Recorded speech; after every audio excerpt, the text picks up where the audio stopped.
who has been down in Central America. She met with some leaders, I think, in Guatemala and Mexico. And she had this message for folks that were considering making the journey for asylum that I want to play and get your reaction to. Take a listen. I want to be clear to folks in this region who are thinking about making that dangerous trek to the United States-Mexico border. Do not come. Do not come.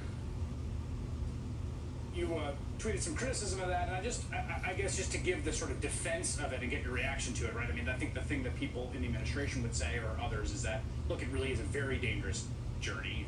It can be awful for the people that undertake it, and you want to kind of not create an incentive structure that creates more of traffic in these corridors that can be so dangerous. What's your problem with her phrasing it that way? Well, I think the issue here, and first of all, I think this is not just about the vice president. This is about the Biden administration's immigration policy writ large is not working. It's wrong and it's inhumane. It's rooted and he inherited it, but frankly, this was also a problem not just inherited by Donald Trump, but inherited by Barack Obama, all the way back to the creation of DHS and ICE under George Bush. But I think one of the issues here in saying that is that Guatemalans and Central American and South American immigrants know that this journey is dangerous. This is not something that is lost on them, and this is not something that I think we need to inform them of. They take that journey knowing that they may die. And the reason they, or anybody, would take a journey knowing that they may die is the same reason why a person who is stuck in a burning building may elect to jump out a window. Because they know that their conditions back home in Guatemala, there are femicides that are happening throughout Central and South America, and there's a great deal of political violence, etc. And people leave because they believe that they have a greater chance of being targeted, killed, and murdered if they stay than the odds of them being killed if they go on that journey. And so they know that this journey is dangerous. What we, as a country, what the United States has not done is actually own up to the fact that we have contributed to regime change, destabilization, and interventionist foreign policy that has contributed to these awful conditions throughout Latin America.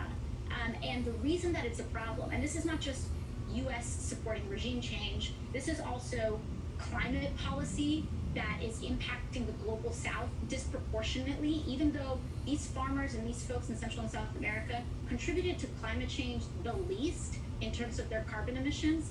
They are experiencing the ravages the most right now and first. And so U.S. climate policy has contributed to this. U.S. foreign policy, U.S. economic and trade policy has helped contribute to conditions that people are fleeing.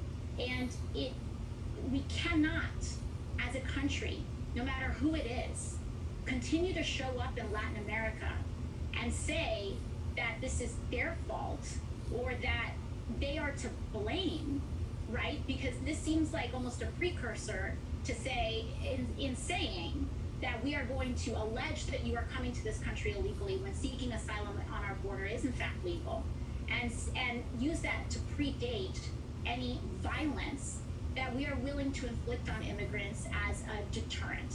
And this is policy that happened during the Trump administration, but I want to be clear that this is policy that happened during the Obama administration as well. And the caging of immigrants was very much documented, and it was asserted in many ways, along with many of the other inhumane policies, as a deterrent to say, if we are cruel enough, maybe people will think twice before coming. And this, at its core, is completely inhumane. I don't think that it's something that the United States should ever use as an immigration policy, period.